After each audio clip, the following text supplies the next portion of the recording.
अब हम एक और अहम चीज़ को भी हाथों हाथ सिमट लेते हैं इंशाल्लाह। Examination of a psychiatric case, यानी हमारे पास नफ्सियाती जो मरीज़ कोई आता है उस सिलसिले में उसके वर्सा लाएँ ख़ुद आता है तो हम उसको पहले किन चीज़ों को गौर करके उसके चीज़ों को नोट करना है। हमने सबसे पहले उसकी हिस्ट्री टेकिंग लेनी है। हिस्ट्री टेकिंग में क्या चीज़ें आएंगी, क्योंकि तीन चीज़ें बहुत इंपॉर्टेंट है, हिस्ट्री टेकिंग, मेंटल स्टेटस और जनरल फ़िज़िकल एग्ज़ामिनेशन, यानी कि उसके हाल और माजी के मुतालिक हम इसमें बातें सारी अभी हम लेंगे, बता रहे हैं आपको। फिर मेंटल स्टेटस, दिमागी इसकी हालत इस वक्त कहाँ तक पहुँची हुई है, उसमें इन चीज़ों को हम गौर करेंगे। और उसके बाद जनरल फ़िज़िकल एग्ज़ामिनेशन, उसकी ज़ाहिरी हालत, दुबला पतला है, सुकड़ा है, मोटा है, फैला हुआ है, बदन कैसा नज़र आ रहा है, साफ़ सुथरा रहता है, नहीं रहता है, इस तरह की सारी चीज़ें हम इसमें समझते हैं। तो जब हम हिस्ट्री टेकिंग कर रहे होते हैं तो उसमें एक तो पेशेंट का हमारे पास बायोडाटा लेना बहुत ज़रूरी होता है और दूसरा उसकी पर्सनल हिस्ट्री भी लेनी होती है। इसमें से कुछ बातें ऐसी होती हैं जो पेशेंट से हमें डायरेक्ट पता चल जाती हैं और बहुत सारी ऐसी बातें होती हैं जो उस पेशेंट के जो तीमारदार, उसके रिश्तेदार, उसके साज की तरफ से जो आए हुए होते हैं उनसे हमें मिल रही होती है। फ़िज़िकली हमें क्या चीज़ें चाहिए होती हैं जनरली, अब अपने पास एक मुख्तलिफ़ किस्म के ऐसे फॉर्म भी बना सकते हैं, उस फॉर्म के अंदर भी चीज़ें लिख सकते हैं। मसलन ज़ाहिर नाम, जिन्स, उम्र, पता, पेशा, तालीम और शादीशुदा है नहीं है, यानी मैरिशल स्टेटस, और उसकी दिलचस्पी किन चीज़ों में है, और अगर शादीशुदा है तो बच्चे भी साथ लिख लेने, कितने लड़के कितने लड़कियां हैं, अबॉर्शन वगैरह हुआ है तो कितने हुआ है, ये भी आपको कई दफ़ा डिसीजन करने में मदद देता है। और इसके साथ साथ खेलों में कोई दिलचस्पी, कोई और एक्स्ट्रा एक्टिविटी, मशकिलें वगैरह जैसे होते हैं लोगों के, तो उसके क्या मशकिलें हैं, बीमार होने से पहले वो क्या था और बीमार होने के बाद क्या है, ताकि ये दो चीज़ें भी इम्पॉर्टेंट हैं जो आगे इस क्लास के बाद वाली हम जब बात करेंगे तो उसमें हम जब एक अहम मौजू पे बात करेंगे, वो क्या मौजू होगा कि जब नफ्सियाती मरीज़ होते हैं उसमें क्या नई इजाफी चीज़ें आ गई और क्या उसमें चीज़ थी वो कम हो गई। तो वो चीज़ें हमें समझने के लिए यहाँ पर आपके पास ये राइट डाउन होना, लिखा हुआ पेशेंट की हिस्ट्री में मौजूद होना ज़रूरी है। और इसके साथ साथ हम जब उसके जो बाज़ औक़ात पेशेंट अपनी हालत ख़ुद बताता है और बाज़ औक़ात उसके जो वर्सा होते हैं वो बता रहे होते हैं पेशेंट की हालत का, कि इसको क्या तकलीफ़ है, कब से तकलीफ़ है, तकलीफ़ की नौइयत क्या है, इसमें मरीज़ का रवैया कैसा रहता है, यानी उसका मिजाज वगैरह वो कैसा रहता है, एग्रेसिव है, काम डाउन है और प्लेजेंट है और हमदर्द है नहीं है, इस तरह की मुख्तलिफ़ चीज़ें वो उससे पता चल जाती हैं। दूसरा, क्या पेशेंट कोई नशा वगैरह करता था कि नहीं, अगर कोई मेडिसिन ले रहा था तो वो नशा कर रहा था तो वो कब से ले रहा है, कितना अर्सा क्या ले रहा था, उसको भी हमने समझना है। और नशे के ऊपर जब बात आ रही है तो हमारी स्पेशली इसी कंटिन्यूशंस के अंदर हम हेरोइन पे, चर्स पे, जो शराब वगैरह, अल्कोहल वगैरह इस्तेमाल की जाती है, इसके ऊपर हम इंशाअल्लाह ताला उसके दिमाग पे असरात कैसे होते हैं, वो कैसे साइड इफ़ेक्ट पैदा करते हैं और वो कैसे वो नुकसान करते हैं, हम उनको आइडेंटिफाई कैसे करते हैं, इस पे भी हम इसी जो हमारी क्लास चल रही है नफ्सियाती मौजू पे, चूँकि उसका ताल्लुक़ इसी के साथ है तो उस पर भी हम अलग-अलग इंशाअल्लाह ताला बात करेंगे। तो वो भी हम इंशाअल्लाह कमिंग क्लासेस के अंदर और फ़ौरन कर रहे हैं इंशाअल्लाह, इसमें डिले नहीं है, तो उस पर भी हम बात करेंगे। तो ये भी आपके पास मौजूद होना ज़रूरी है। इसके अलावा इस्तिमा बिल यद वगैरह का अगर मसला है, और ये मेल फ़ीमेल किसी भी पेशेंट हो उन सब के लिए हमने इसी तरह से डेटा लेना है, तो हमें पता होना चाहिए। और अखलाकी या गैर अखलाकी कोई ऐसी हरकत हैं, मिसाल के तौर पे बाज़ ऐसे पेशेंट होते हैं कि जो मस्जिद संभाल लेते हैं, सफाई करना, सफ़े बिछाना, धुलाई करना, जूते सीधे करना, इस तरह के एक्ट करते हैं, तो हम मरीज़ का रुझान देख रहते हैं क्या है। बाज़ में इसके बिल्कुल उलट हो जाता है कि अच्छी खासी साफ़ सुथरी चीज़ों को तबाह कर देते हैं, चोरी कर लेते हैं और ख़राब कर देते हैं, बुरा भला कहते हैं, ज़ियान बकते हैं, जैसे अभी हमने प्रीवियस क्लास के अंदर भी मज़ीद इसको पढ़ा, समझा और रिपीट भी की हमने बातें, तो उसको हमने मॉनिटर करना है, गौर करना है। यहाँ पर हम पर्सनल हिस्ट्री और पेशेंट्स बायोडाटा के अंदर हम ये चीज़ें ले लेंगे साथ साथ में। फिर मरीज़ की जो याददाश्त है वो कैसी है, और उसके घर वालों से भी आप पता कर सकते हैं कि क्या ये कभी इस तरह से मौत की ख्वाहिश करता है या किसी को मारने की ख्वाहिश करता है, क्योंकि इससे भी आपके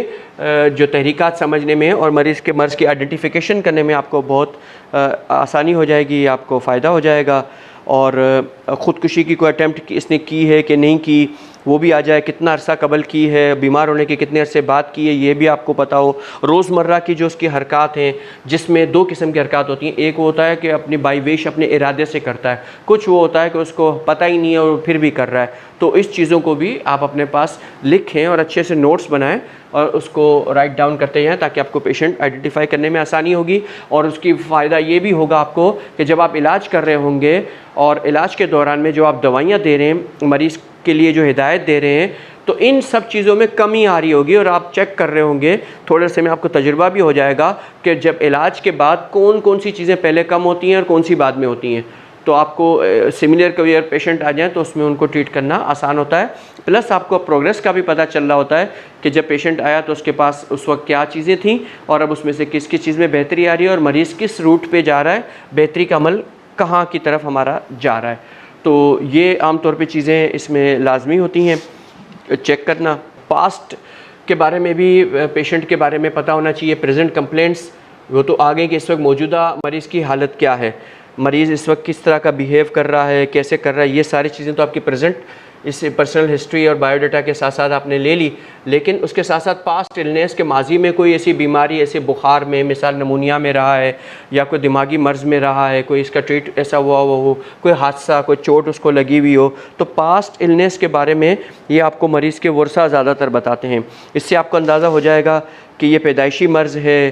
ट्विन्स होने की वजह से जो जैसे हमने डाइज़ाइगोटिक वगैरह में बात की वो है, या किसी दवा का साइड इफ़ेक्ट है, कोई हादसा, चोट या कोई सदमा लगा या कोई नासाजगार माहौल था जिसके अंदर से उसने ये चीज़ अडॉप्ट की और वो चीज़ अब पल करके बहुत ज़्यादा ख़तरनाक डिप्रेशन, एंग्जाइटी वगैरह से होती हुई पहुंच गई है, या इसकी अज़दवाजी ज़िंदगी वो नासाजगार रही है, उसमें कोई इसको सदमे पहुँचे हैं, या कारोबारी या सोशल कोई इसको धचका हुआ, कोई धोखा हुआ, कोई इस तरह की प्रॉब्लम हुई है, तो वो भी हमें पता चल जाए। साथ साथ में उसकी जो पर्सनल हिस्ट्री हम ले रहे होते हैं, उस पर्सनल हिस्ट्री में मरीज़ की तालीम, उसका पेशा, उसकी माशी हालत, यानी वो अमीर है, गरीब है, कमाता कैसे है, क्या है वो, और फिर उसके दोस्ती ताल्लुकात किस तरह के लोगों में रहे हैं, वो चीज़ें भी जानना बहुत ज़रूरी है कि इंसान का जिस तरह का ख़ुद का रवैया है, जैसा वो ख़ुद रहना चाहता है, अक्सर वो उस तरह के लोगों में उठना बैठना पसंद करता है, तो उस उठने बैठने वाले लोगों से भी मरीज़ के दिमाग की डायरेक्शन कहाँ जा रही है वो हमें आराम से पता चल जाती है। तो वो उस चीज़ पे भी नज़र रख के हम आइडेंटिफाई बहुत सारी चीज़ों को कर लेते हैं साथ साथ में। तो ये ख़ास चीज़ें होती हैं कि जिसका जानना हमारे लिए ज़रूरी है। मेंटल स्टेटस के अंदर अगर हम आते हैं तो मरीज़ की दिमागी हालत में सबसे पहले इन 3 पॉइंट्स को हम एलेटेड मूड, डिप्रेस्ड मूड और एंग्शियस मूड, इसको हम पहले समझते हैं। क्यों समझते हैं कि अगर वो पेशेंट हमारे सामने अगर है या पेशेंट के वर्सा अगर हमें बता रहे होंगे तो उसकी फुर्तियाँ होंगी, तेज़ी होंगी, वो किसी जगह टिक के नहीं बैठ रहा होगा, बातें बहुत ज़्यादा कर रहा होगा और गैर ज़रूरी बातों का वो कर रहा होगा, तो हम इसको टिक कर लेंगे अपने पास कि भाई इस तरह सिचुएशन है। या पेशेंट नाउमीदी का उसके चेहरे से पता चलेगा, बातें कम कर रहा होगा, पलकें झुकी हुई होंगी, माथे पे बल आ रहे होंगे, इस तरह मुख्तलिफ़ किस्म की जो सबका हमने निशानियां बताई, इस तरह की पोजीशन है तो उसको नोट कर लें। या वो पेशेंट परेशान तो दिख रहा है लेकिन अपनी परेशानी को बयान नहीं कर पा रहा कि वो परेशान क्यों है, उसको समझ नहीं आ रही है, तो इस चीज़ को भी आपको आइडेंटिफाई करने के लिए चेक मार्क करना ज़रूरी है, नोट करना ज़रूरी है कि आप अपने पास उसको लगा लें कि गुस्सेल है, इसका रवैया नरमी वाला है, फ्रेंडली है, और इसके साथ साथ इस पेशेंट को ये भी देखें कि वो उठ बैठ कैसे रहा है, उसके कपड़े कैसे पहने हुए हैं, उसका बर्ताव कैसा है, उसके बालों का अंदाज़ कैसा है, बोल चाल किस तरह की वो कर रहा है, और उसकी मरीज़ की इरादी और गैर इरादी हरकत को भी साथ साथ नोट करें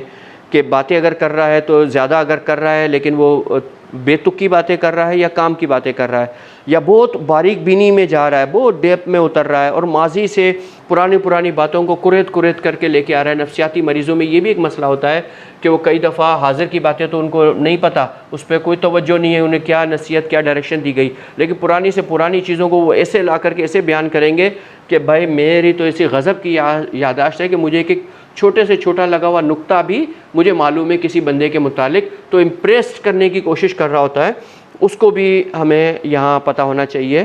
कि ये कैसे कर रहा है। अगर खामोश रह रहा है तो खामोशी कितनी देर रहता है, कितनी देर खामोशी के बाद बोलता है, और गुफ्तगू कर रहा है तो गुफ्तगू में गुस्से के साथ साथ क्या गालब गलोच करता है या फहश गुफ्तगू भी करता है या दीनी या नेकी की बातें करता है। इसमें से कई अच्छे घरानों के जो पेशेंट होते हैं उनमें हमने देखा है कि अक्सर वो नेकी की जज्बे की तरफ माइल होते हैं, पॉजिटिव गुफ्तगू करते हैं, और ख़ास तौर पे कोई रिलीजियस पर्सन उनके सामने आ जाए या मुआलिज अगर रिलीजियस उसको मिले तो वो उसके साथ उसकी तरह की गुफ्तगू शुरू कर देंगे, कोई और अगर शोबे का होगा ना वो मिलेगा तो उसको देखेंगे ये किस शोबे से मुतालिक है, वो वहाँ पर उसके हिसाब की गुफ्तगू भी शुरू कर लेंगे। यानी कि इनके अंदर इतना दिमाग चल रहा होता है कि मैं सामने वाले के हिसाब से मुझे किस तरह से बात करनी है। इस तरह के पेशेंट जल्दी रिकवर होते हैं, इनके दरमियान हमने रिकवरी का चांस हमने बहुत ज़्यादा देखा है। बनस्बत इसके जो नेगेटिव फहश, बेकार की बदतमीज़ी, बद अखलाकी की गुफ्तगू कर रहे होते हैं, इनको काम डाउन करना एग्रेसिव बहुत होता है, इनमें टाइम ज़्यादा लगता है।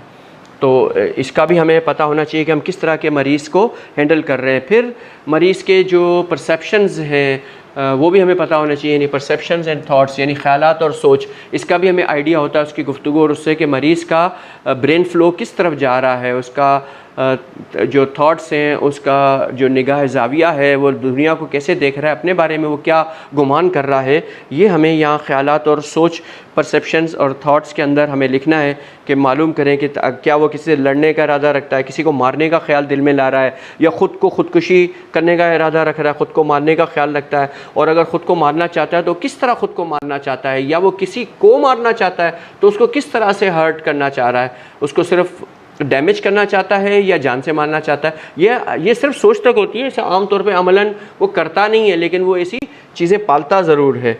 और मरीज़ के अंदर हेलोसिनेशन और इल्यूजन्स, इनको जो सबका हमारी वीडियोस में हमने बड़ी डिटेल में बात की, उसके पॉइंट्स को ख़ास तौर पे जहन में रख करके इस पे सवालात ऐसे करें मरीज़ के साथ, क्योंकि सवालात का पैटर्न नहीं बना सकते, सवालात तो आपने ख़ुद जनरेट करने हैं अपने इलाके के एतबार से, अपने पेशेंट के एतबार से, थोड़ा एक्सपीरियंस आपने लिया है उसके एतबार से, लेकिन मकसद ये हो कि हमें मालूम क्या करना है, वो चीज़ आप इसमें पेशेंट से डिस्कस करके मालूम कर लें, ताकि आपको आसानी हो जाए पेशेंट के मुतालिक फ़ैसले करने में। और इसके साथ साथ जो कॉन्शियसनेस है कि पेशेंट आपके साथ उसके जो हवास हैं वो कितने उसके काबू में हैं, वो क्या है, तो उसके लिए आप पेशेंट से कोई बात कर सकते हैं, मिसाल 10 से 1 तक की या 100 से पीछे उल्टी गिनती इसको कहें, बोले, या ABC कहीं 20 से शुरू कर दें, या कोई कुरान मजीद की आयत या कोई हदीस या कोई अगर उसको याद हो तो वो उससे पूछें, टेबल्स वगैरह के मुतालिक बात कर लें, या कोई स्पोर्ट्स पे, दीगर पे, और प्रेजेंट जो मुल्की हालात हैं, पॉलिटिक्स है, खेलों के एतबार से लेकर के पॉलिटिक्स तक, मजहबी बातों तक, जो भी आप समझते हैं कि पेशेंट उसमें दिलचस्पी रहता है या इस माहौल में ही रहता है, कारोबार से मुतालिक है, अगर परचून से मुतालिक है, मिसाल के तौर पे शूज़ का कारोबार है तो शूज़ से मुतालिक आप उस पर सवालात करें। इस तरह जनरल स्टोर है तो जनरल्स पे बात करेंगे, सेल्स एंड मार्केटिंग का कोई वो पेशेंट रहा है तो उसके हवाले से भी वो शोबा कर रहा है तो आप उसके हवाले से बात करें। इसीलिए प्रीवियस हिस्ट्री और पेशेंट के बायोडाटा और ये लेना ज़रूरी है ताकि आपको क्वेश्चनिंग करने में आसानी हो, फिर उसके मुतालिक आप क्वेश्चन करके उससे रिज़ल्ट लें। इसके साथ साथ आप जब उसके रिश्तेदारों की पहचान भी उससे करवा सकते हैं, मौजूदा वक्त कौन सा चल रहा है, ये किसका दौर है, ये कौन से इलाके हैं, उसने साबका कहीं इलाके में विज़िट किए हैं तो उन इलाकों में कौन से मकाम थे, कितना जर्नी था, कौन सी गाड़ियों से गए, इससे भी आपको पेशेंट का पता चलता है कि पेशेंट अभी किस लेवल में है। इसके साथ साथ बहुत इंपॉर्टेंट काम ये है कि उसकी मेमोरी टेस्ट करना है। मेमोरी टेस्ट के अंदर भी 2 किस्म की, एक इमीडिएट मेमोरी है और एक रिमोट मेमोरी। इमीडिएट यानी हालिया मौजूदा दौर से मुतालिक, वो आपको काफ़ी हद तक कॉन्शियसनेस में भी पता चल जाएगा, लेकिन रिमोट में भी, कॉन्शियसनेस में भी आप उसको मुख्तलिफ़ किस्म के खेल भी दे सकते हैं, कोई ऐसे क्वेश्चन कर सकते हैं, कोई ऐसे स्पोर्ट्स एक्टिविटी छोटी मोटी पजल्स वगैरह की दे सकते हैं, जिससे भी आपको ये पता चल जाएगा कि ये कितना हाजिर जवाब है, यानी इसकी जहानत, बेसिकली यहाँ पर हम उसकी जहानत देख रहे हैं कि वो कितना अभी अकल और शऊर में है और कितना जहानत उसके अंदर बाकी है, जिससे वो पज़ल्स को, मुख्तलिफ़ चीज़ों को, तारीख़ों को, फ़ौतशुदा लोगों को, पुराने जो मोहल्ले अगर कहीं उनके रहें या उनके साबका स्कूल कॉलेज के जो क्लास फ़ेलोज़ वगैरह हैं या मज़ामीन हैं या उनके असातिज़ा हैं, इस तरह की आप जब उनके साथ बातें करेंगे उससे आपको पता चल जाएगा। फिर उसके साथ जहानत और हाजिर जवाबी और क़ुव्वत फ़ैसला के लिए मुख्तलिफ़ ऐसे सवालात करें। मिसाल के तौर पर आप उनसे पूछ लें कि अगर आपके घर में, आपके रूम में आग लग जाए, आपकी दुकान में आग लग जाए तो आप फ़ौरी तौर पे क्या करना चाहिए इंसानों को, कैसे उसको हैंडल करना चाहिए, या अगर घर में कोई चोर घुस आए, अननोन पर्सन ऐसे घुस आए तो अब हमने उसको कैसे डिफेंस करना है और अपने आप को और अपने एहलो याल को कैसे बचाना है। और उस पर वो देखेंगे वो कितनी जल्दी थिंकिंग करता है, कितनी जल्दी वो जवाब देता है, कहीं अगर पब्लिक ट्रांसपोर्ट के अंदर हम बस में, गाड़ी में, ट्रेन में सफ़र कर रहे हैं तो उसमें जो जेब कतरे वगैरह हैं उनसे कैसे बचना है, कोई चोर है हमारा सामान ना ले जाए, वहाँ हमने कैसे क्योर करना है, अपनी या किसी और की मदद हमने कैसे करनी है, इस पर देखें कि उसका रिस्पॉन्स कितनी तेज़ी के साथ आता है, वह कितनी तेज़ी के साथ उस पर आपके इस बातों का जवाब देता है, उसको ज़रूर उससे लें। और पेशेंट की इंसाइट लेते हुए मरीज़ के उसके अपने मुतालिक ख़यालात ज़रूर पूछें कि जो पेशेंट होता है वो अपने बारे में क्या कहता है। जब हम इसकी मेंटल स्टेटस और हिस्ट्री टेकिंग कर रहे होते हैं तो उस वक़्त भी हम ये कॉन्शियसनेस से मुतालिक सवाल कर सकते हैं और उसके जवाब हम इस पोर्शन में लिख सकते हैं कि पेशेंट का अपने बारे में क्या ख़्याल है। फिर उसके अहल खाना के बारे में हाल तो हम बाद में पूछेंगे, अपना भी साथ साथ में लेना है कि वो अपने आप को किस हद तक मरीज़ तस्वर करता भी है कि नहीं। वो अक्सर ऐसे मरीज़ कहते हैं कि ये सारे मुझे मरीज़ समझते हैं, पागल समझते हैं, मैं हूँ नहीं, मैं समझता हूँ, मैं देख रहा हूँ, मैं कर रहा हूँ। वो दलाइल देने लगेगा, बड़ी तवज्जो से उसको बात करने दें और सुने। ये भी बहुत इंपॉर्टेंट होता है पेशेंट का अपने बारे में बताना, अपना जवाब देना। और बाज़ औक़ात वो जो है ना पेशेंट अपने आप को बादशाह तस्वर करता है या बाज़ अपने आप को बिल्कुल अमीर है लेकिन फ़कीर तस्वर कर रहा होता है। तो अब बाज़ लोग ऐसे होते हैं कि अपने मुतालिक फ़ासिद ख़यालात भी रखते हैं और अपने आप को बीमार मानने के लिए तैयार नहीं होते लेकिन ख़यालात उनके बता रहे होते हैं। और इसमें ऐसे भी होते हैं कि बाज़ लोग अपने आप को मुख्तलिफ़ ओहदे, जैसे मैं ही सदर हूँ, असल में मैं ही फ़लाँ साइंसदान हूँ, मैं ही आलिम हूँ। बाज़ फ़रिश्ते भी अपने आप को कह लेते हैं, बाज़ अपने आप को जिन्नात में से कह लेते हैं, बाज़ ये भी कह लेते हैं कि मैं आपको दिख रहा हूँ ना, मैं हूँ ही नहीं। जैसे हमने साबका क्लासेस में बताया, बाजू है ना मेरा, लेकिन ये मेरा बाजू है ही नहीं, गायब है, मैं हूँ ही नहीं, मैं लोगों को जो दिख रहा हूँ ना ये मैं नहीं हूँ। तो इस तरह की ये बातें अक्सर कर जाते हैं, इन्हें भी राइट डाउन करना है। और हमारी साबका क्लासेस के नोट्स जिन्होंने बनाए होंगे वो इस पेशेंट टेकिंग हिस्ट्री को लेकर के उससे पेशेंट का बिल्कुल आप बॉटम लाइन में आ जाएंगे कि हमने इसको किस जगह फॉल करना है, किस उसमें लेके जाना है तहरीक में, और उसके मुताबिक हमने इसका जो इलाज तजवीज़ करना है और उसके ख़ुराक का शेड्यूल बनाना है वो बहुत आसान हो जाएगा और आप पेशेंट को वापस हकीकी दुनिया में ले आएंगे। जो उसका नफ्सियाती जो मरीज़ होते हैं बेसिकली क्या होता है कि उनका रियलिटी से कांटेक्ट टूट चुका है, रियलिटी से कांटेक्ट टूट चुका है, राब्ता ख़त्म हो गया है, टूट गया है, इसीलिए वो अब बीमार है और हमने उसको रियलिटी से कांटेक्ट उसका जोड़ दिया, काम हो गया और वो पेशेंट ठीक होना शुरू हो जाएगा। फिर साथ साथ में हमारी उसकी जनरल फिज़िकल एग्जामिनेशन, वो तो ज़ाहिर बदन से हमें पता चल ही रही होती है, लेकिन हम देखें कि वो सांस किस तरह ले रहा है, मुंह खोल के ले रहा है, आवाज़ें निकाल रहा है, मुख्तलिफ नहीं निकाल रहा, नब्ज़ तो बेशक हमने देखनी है ही, ब्लड प्रेशर भी इसका हमारे को मालूम होना चाहिए, बॉडी का टेम्परेचर क्या है वो उसका क्या चल रहा है वो भी हमारे इल्म में होना चाहिए। फिर साथ में इसका जिस्म दुबला पतला है, मोटा है, या किसी मकाम पे कोई सूजन है, इन्फ्लेमेशन वगैरह है तो वो देखना है। कहीं चोट अगर लगी है तो वो चोट के मार्क्स कैसे हैं, हालिया है या साबका है। फिर उसकी आँखों पे गौर करें, उसके होंठों पे गौर करें, उसके थूक निकालने पर गौर करें कि बातें करते करते क्या वो मुंह से थूक आगे फेंक रहा है या उसके यहाँ से बह जा रही है, इसके बारे में पता कर लें। और उसकी हिस्ट्री वगैरह लेते हुए उसके तकिए पे उसके जो बिस्तर होता है क्या उस पर उसकी थूक रहती है, वो रात सोते हुए लुआब निकाल रहा है तो उसका भी आप याददाश्त में रखें, वो भी एक अहम नुक्ता होता है, हमें डायग्नोसिशन में मदद देता है। इसके अलावा उसकी आँखों में या उसके चेहरे पे जो पीलापन है कि नहीं है, या सुर्खी है, डोरियाँ कैसी हैं, फिर इसकी आवाज़ में नरमी है या कड़कपन है, और दूसरा उसके मुंह से कोई किस्म की स्मेल आ रही है कि नहीं आ रही है, उसके दांतों का क्या हाल है, वो अपने आप को साफ़ रखता है नहीं रखता है, ये चीज़ें देखनी है। फिर उसकी जो चाल है जब आपके पास आ रहा है या आपसे बात करके जब वो जा रहा है तो क्या वो सेम चाल में था। कई दफ़ा ऐसा होता है कि पेशेंट जब अपने मौलिज के पास आता है तो कुछ और सोच के आता है और थोड़ा सा उसकी मज़ाहिमत होती है, एग्रेसिव रवैया भी होता है, लेकिन कई दफ़ा वो अपने मौलिज से मुतमईन होकर जब जा रहा होता है तो उसकी चाल में फ़र्क आ जाता है। उसके दोनों आने और जाने की चालों को गौर करके हमें अंदाज़ा हो जाता है कि पेशेंट हम पे एतमाद कर रहा है, या वापस जाते हुए वो ज़्यादा ही पैर पटक करके जा रहा है, तेज़ी से जा रहा है, भाग रहा है। इसका मतलब ये होता है कि अपने मौलिज से मुतमईन नहीं है, वो अपने घर वालों पे भी गुस्सा कर रहा है जो उसको लाने वाले हैं, या वो ख़ुद अगर डायरेक्ट आ गया है तो अपने आप को कोस रहा होता है कि मैं गलत जगह आ गया तो मेरी बात ही नहीं सुनता, इसको तो पता ही नहीं है कुछ भी, तो ये तो मेरे को जानता ही नहीं है। तो ये चीज़ें भी अक्सर दिखने में आ जाती हैं। बाकी छोटी मोटी चीज़ें, बालों के नाखून की हालत और ये वो तो कहने की ज़रूरत नहीं है, जब आप ये देखेंगे तो उसको मैनेज कर ही लेंगे। तो इंशाल्लाह मुझे उम्मीद है कि ये अहम पॉइंट्स होंगे, क्योंकि आगे हम जब दिमाग में जाएंगे बड़ी उस पर अहम गुफ्तगू हमारी होगी। हम डोपामिन और सेरोटोनिन और गाबा और प्रोलैक्टिन वगैरह पे बात करेंगे क्योंकि बहुत इंपॉर्टेंट्स है, तो उस पर भी हमने जाना है। और एलोपैथिक अद्वियात के साइड इफ़ेक्ट्स पे भी हमने डिस्कस करनी है। मुख्तलिफ़ एलोपैथिक अद्वियात ले करके कई दफ़ा पेशेंट आए होते हैं, उनको इंजेक्शंस भी लगे होते हैं, वो आर्जी तौर पे मरीज़ को काबू तो कर लेते हैं लेकिन उसके बड़े लंबे अरसे के लिए साइड इफ़ेक्ट्स भी आते हैं जिस पे एलोपैथिक का प्रॉपर कंट्रोल नहीं है। फिर वो एक और नई दवाई ऐड कर देते हैं, फिर वो एक नई दवाई ऐड कर देते हैं। और सोने की नशावर अद्वियात तो वो लाजम देते ही हैं, उसके भी साइड इफ़ेक्ट्स होते ही हैं, नुकसान देते हैं। तो हमें आइडेंटिफाई करना है कि कौन सी इसकी एंडोजेनस या रिएक्टिव डिप्रेशन के नतीजे में अलामत हैं और कुछ अलामत जो उसके अंदर आई हैं वो साइड इफ़ेक्ट के नतीजे में आई हैं। और हमारे तबीब भी अगर बाज़ औक़ात गलत दवाई इस्तेमाल कर जाएँ गलत जगह, तो वहाँ पर भी साइड इफ़ेक्ट कोई आ सकता है, नया मामला खड़ा हो सकता है। तो हमें आइडेंटिफाई करना है, तशख़ीस हमारी अच्छी, इलाज हमारा अच्छा। तो हम इंशाल्लाह अगली क्लास के अंदर एक नए मौजू के साथ इसको शुरू करते हैं।